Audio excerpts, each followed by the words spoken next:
Hey, what's going on, guys? Cloud Truth here with some more Medal of Honor Warfighter gameplay, and look at that sexy pink camo on that HK416. He can call it weird or whatever he wants. Finally have downloaded the patch that came out today, and with it came some new camos. This is one of them right here. This is the tactical pink that everyone, I guess, was looking forward to. I don't know. It seemed to be making the most headlines in terms of camos. Was the pink one, so here it is. Run with it for the entire match playing the Assaulter class, and I'm playing some hotspots on Sarajevo Stadium. No, I do not have some DLC gameplay for you guys just yet, because at the time I got this gameplay, it was this afternoon when the DLC maps had not yet been available to North America PlayStation 3 players. I couldn't get it, was not in the store, and basically I got off after a while, and then got back on a little bit later and finally was able to download them. So I don't have any gameplay of that right now. It's actually kind of hard to get to a match and actually keep playing it, because it goes through all the other maps too, and it takes a while to kind of rotate back around, and so it was actually difficult. I only had maybe got 1 or 2 games on the new maps, but so far I'm actually enjoying the maps. The 2 new maps themselves are pretty good. The market, I think it's the market map. I don't know. It's not the nighttime map. The other one, the daytime map, is good. I think that's a good map. The nighttime one is, that's okay. It's not bad. It's got too much elevation change for me. I don't really like the fact that one team can kind of have just that advantage elevation wise over another. But the daytime map is pretty good. Had some couple, actually maybe like 1 or 2 rounds playing it. So I'll try to get you guys some gameplay of that as soon as I can. But what I want to do with this video today is kind of bring you guys my first thoughts and just impressions of this patch that's come out for Warfighter today. And it's not all fine and dandy, I'll say that. You know, this patch was supposed to do a whole bunch of stuff, and did it really? No, not really. It really didn't do all that much, and I guess maybe that could be determined by the file size. Didn't take me hardly any time at all to download it. I mean, it was really, really fast, so I don't know if it was just, you know, they could squeeze all those changes in there, or if they didn't do it, because normally patches like for Battlefield 3, some of them take forever. I mean, they take a really long time to download.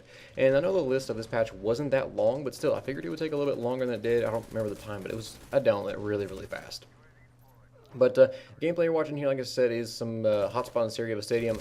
Now, I don't actually get an Apache. I did die before getting one. My fire team buddy, though, Cody, gets one, so I get on a nice little gunner rampage. And I got a couple other Apache gameplays earlier. I don't know if I'll upload them. I really wasn't happy with how I played. It wasn't, I don't know. I don't think I really did that good of a job to help the team win, to get one. It was, I don't know, maybe I was just feeling a little bit more selfish, which, hey, you know, so I'm human. I feel that way sometimes. So I did get a couple of Apaches, but once again, I don't know if I'll end up uploading them or not.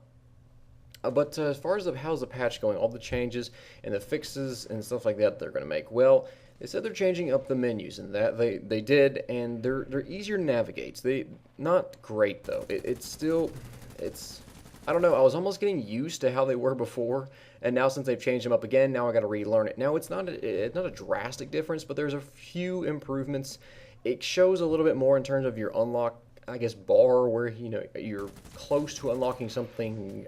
I wouldn't say individually. At least it doesn't appear to be like that. It just appears to show your overall unlocks, and are you getting close to unlocking, I think it's everything. I don't think it really shows it for each individual like part of the gun, like the muzzle or the optics of the barrel, anything like that. It just shows your overall unlock for the entire weapon, which is a little bit frustrating for me. Now, maybe I'm just missing something that is, you know, it's blatantly obvious on the screen. I don't know. I haven't really futzed around too much with the menus, even before the patch. I just kind of skipped through them and went on to play, just so I could get on to play instead of just, you know, futzing around with all this stuff. But the menus, like I said, they're easier. They're still not fantastic, though. It could do a little bit of work.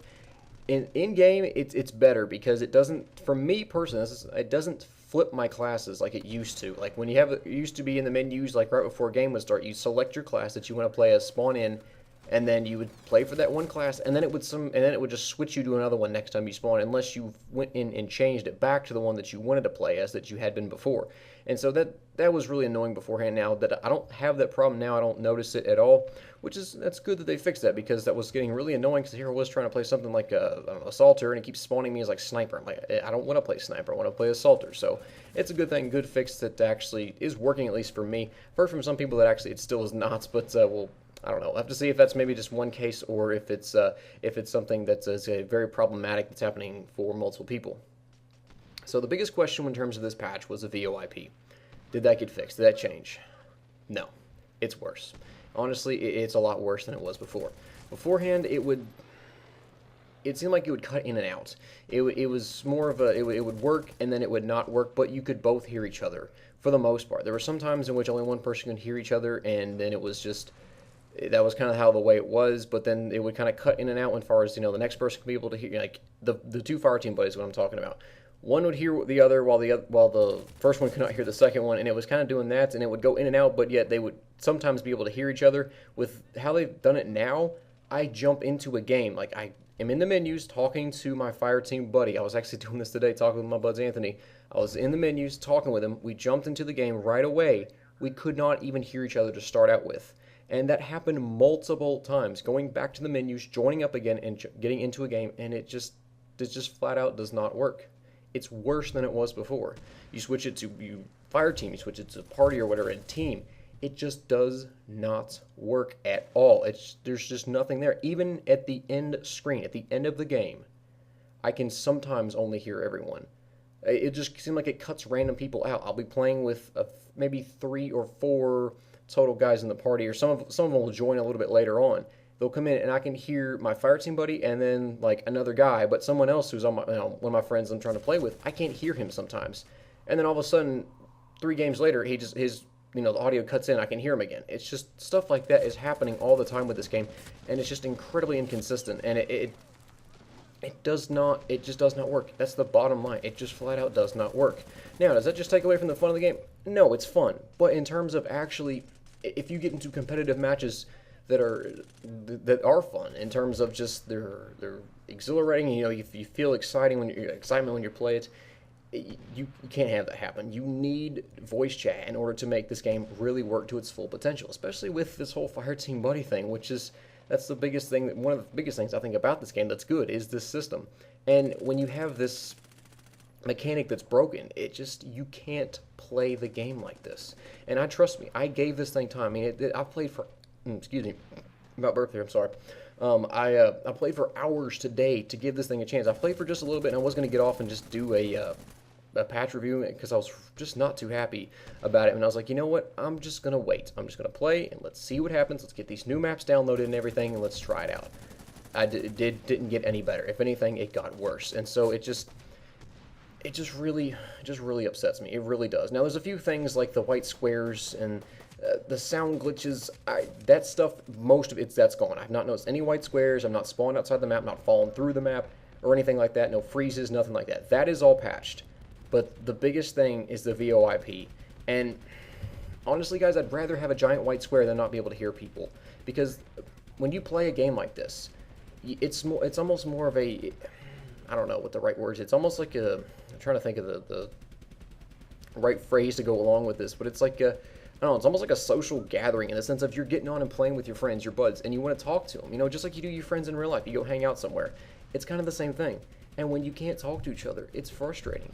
And that's the biggest problem. I mean, I'd rather have a giant white square on my screen than not be able to talk to somebody. It's that simple, because communication is key and it's fun. I've played with so many people, really. I mean, when I get online, generally there's people on that want to play, and I'm willing to play, and that's the thing that it has to work, and it doesn't. And that's the biggest killer for me right now about this game. But like I mentioned before, it doesn't take away from the fact that it's still fun. It's still exhilarating to build up those score chains, to get close to that Apache, to get one. It's still a lot of fun. But when that VoIP doesn't work, it just kills the game. It really does kill the game. And honestly, I shouldn't be surprised. I really shouldn't be surprised at the fact that this is happening. I should have really been expecting it. I don't even know why I was getting my hopes up. Because considering the fact the way EA treated this entire franchise, basically just like dirt. They just thought that this entire franchise was just, dust beneath their feet, and they thought, who cares about this franchise? That's basically the way that they've treated Medal of Honor. Now, of course, there are some back stories and reasons and everything like that we're never going to know about that probably could be warranted as a good enough reason why for what's happened with this. But the fact is that, look, Medal of Honor has been around before Call of Duty. Yes, believe it or not. Some people say, no, it hasn't. Yes, it has. Go look it up. Medal of Honor has been around long before Call of Duty has.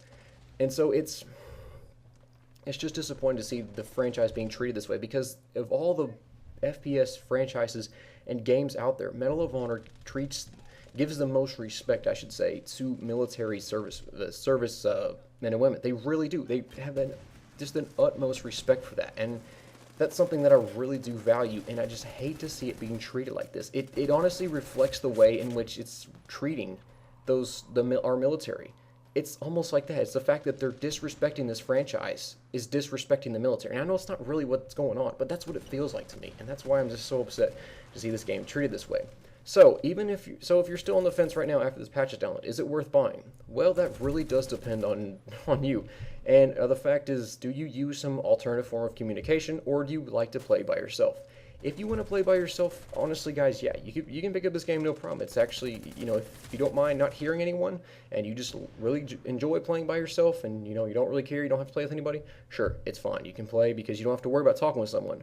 If you have another means of communication that you regularly use, then yeah, it's actually I would still recommend getting this game because the VoIP is just the biggest problem. It really is, and it just drives me nuts because it's worse than it was before. All the things they patched and fixed, and some of the things maybe they didn't quite patch and fix, and then they have the VoIP, and it's busted. I know I've talked about it and gone on and ranted about the VoIP this entire video, and I'm sorry if that bugs you, but that's just the biggest issue with this game right now, and it's just disheartening to see it happen because I think we're expecting a little bit too much. Honestly, I think we were, and I don't know. I'm not saying I'm done with this game. I'm still gonna play. It's still fun. It really is. I mean, it's a fun game to play. The one new map, like I said, the daytime map on that Zero Dark 30 or the Hunt, or whatever. It doesn't matter which way you call it. Is good. I like that one. That's a pretty fun map. I feel it's relatively well balanced. Excuse me, not burping again. I'm sorry. I'm burping during this commentary, but I'm not gonna do this over again. It's getting kind of late, so I need to get this commentary done with. But yeah, that map is good.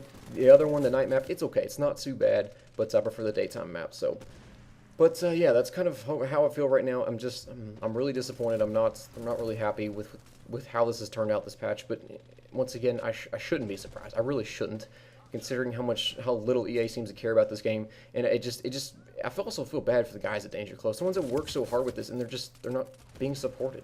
They're not really being supported. They're not given the chance to make this game any better. And that's just also sad to see as well. So, but anyways, guys, I've ranted on way too long. I mean, the video itself is pretty darn long, so that's probably why. But you guys are probably tired of hearing me just babble on and just go on about random crap. So I apologize for that. But I just want to let you guys know that honestly, I'm really disappointed with this patch. And some people say, well, this game sucks in the first place. Well, not really. It's a lot of fun. It's a heck of a lot of fun. If everything would work, I don't know, it might be the game I would play the most, just because it's just so much freaking fun. It's amazing building your score streaks. It's the rush of 2010 again, is what it feels like. You really do feel that when you get that cluster bomb and the Raven, then you get up to that Apache. It's just like you just feel the blood pressure just rising in your body. You just, oh my goodness, just the rush gets through you, the adrenaline, and it's just a lot of fun. But anyways, guys, leave me your thoughts about this new patch below in the comment section if you play Warfighter and have downloaded. If not, you can leave your thoughts about it anyway. And I'll see you guys next time. Have a good day. Bye.